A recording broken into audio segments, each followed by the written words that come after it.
A Capitol Police chief who took charge of the department in the months after the January 6th riots retires Friday.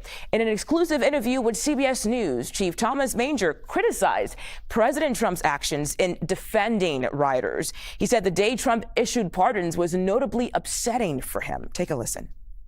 That was probably one of my worst days in this job. I think sent a chilling message to every police officer in this country that, you can be involved in some massive public disorder event, and that you could have a politician later on decide that, well, I liked what this side was doing, so we're going to pardon all these people. It was, I think, a slap in the face to every police officer that was here.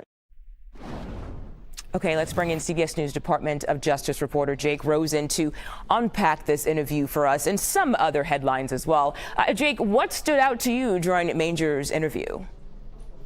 Well, right, it's not just the conversation that our colleague Scott MacFarlane had with Manger and talking about the timing of his departure, but it comes obviously in the political context of 2025, in which the Trump administration has refused to really follow the line of investigations that went on for over 4 years about what happened on January 6, 2021.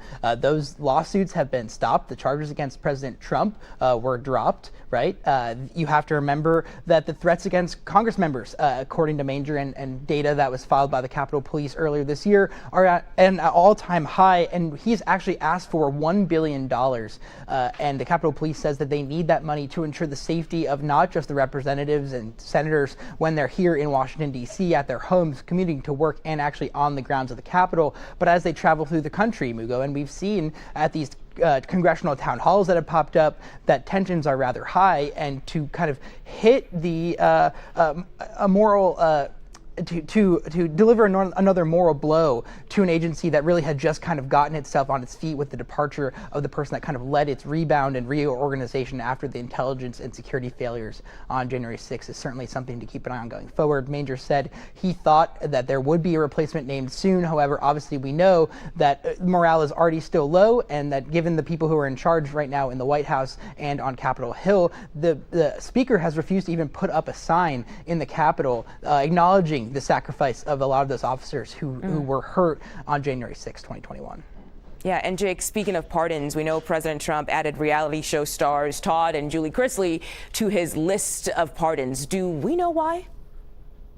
Well, President Trump, according to a video that was posted yesterday by a special assistant to President Trump, he said that he was going to pardon Todd and Julie Chrisley, who were in prison for charges that include bank fraud and tax evasion. They were sentenced to at least 7 years in prison.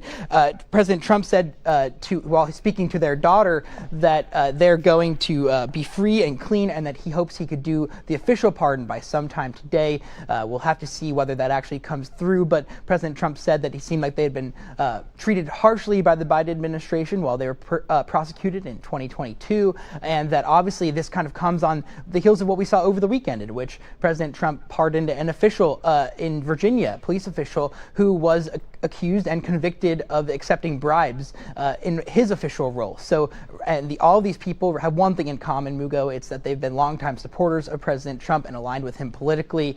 We saw the new U.S. pardon attorney Ed Martin say that there will be no MAGA left behind in a message posted on social media overnight. Yeah, certainly seems like that loyalty and support of the president is now paying off for these people. Jake Rosen, thank you so much for your insight today.